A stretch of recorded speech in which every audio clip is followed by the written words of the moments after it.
1248-1224 жылдар аралығында Франция королі Людовик IX ислам әлеміне жасаған тарихта 7-ші крест жорығы деп аталатын әйгілі жорығына дайындалды. Рим папасы 4-ші Иннокентий оны қолдады. Сонымен король Людовик бастаған крестшілер жерорта теңізін кесіп өтіп, Аюбилер сұлтандығы, яғни Египетке аттанды.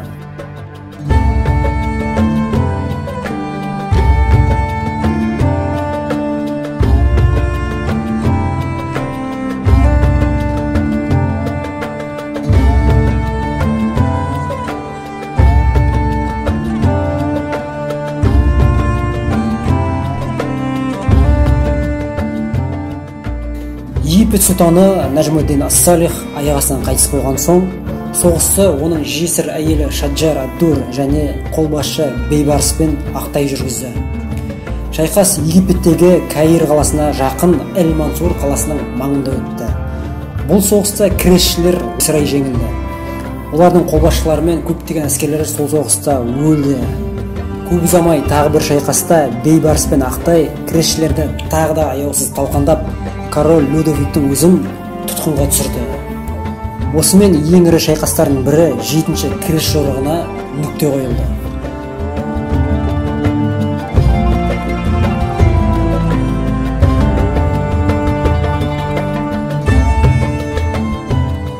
Келесі Яжуж-Мажуждер, яғни әйгілі моңғол шапқыншылығы.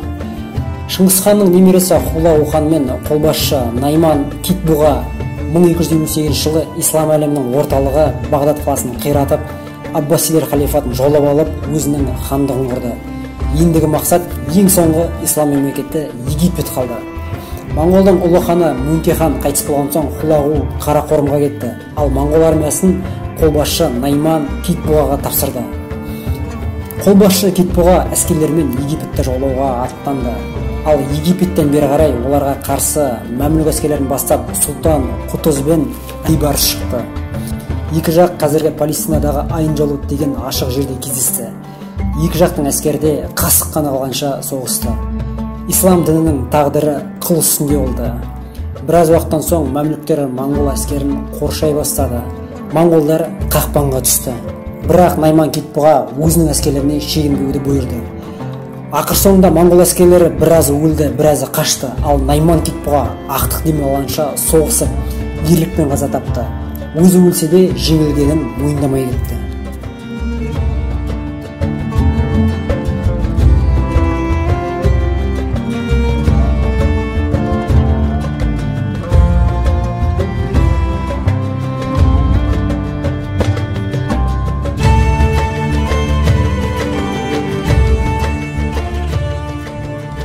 Бұл соғыс моңғол шапқыншылығына қойылған нүкте еді.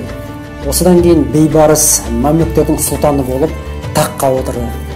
Осылай Бейбарстың арқасында ислам әлемі екі бірдей апаттан аман қалды. Біріншісі әйгілі крест жорығы, екіншісі Яжуж-Мажуждер, яғни моңғол шапқыншылығы. Егер осы соғыста Бейбарс жеңілсе, қазір жердің бетінде бірде-бір ислам мемлекеті болмас еді. Сол себепті оны Рукн-ад-Дин Бейбарс, яғни Бейбарс діннің қорғаушысы деген атақ берілді. Одан да басқа оны Аллахтың арыстаны, жеңістің атасы деп те атады. Бейбарс билікке келген соң Түркия, Сирия, Израиль, Ливандағы крестшілер жаулап алған мұсылмандардың біраз қалаларын азат етті. Бұл әлем тарихы. Сұлтан Бейбарсты бүкіл әлем таниды. Ал қазір өкінішке орай көбіміз ол жайлы біле бермейміз.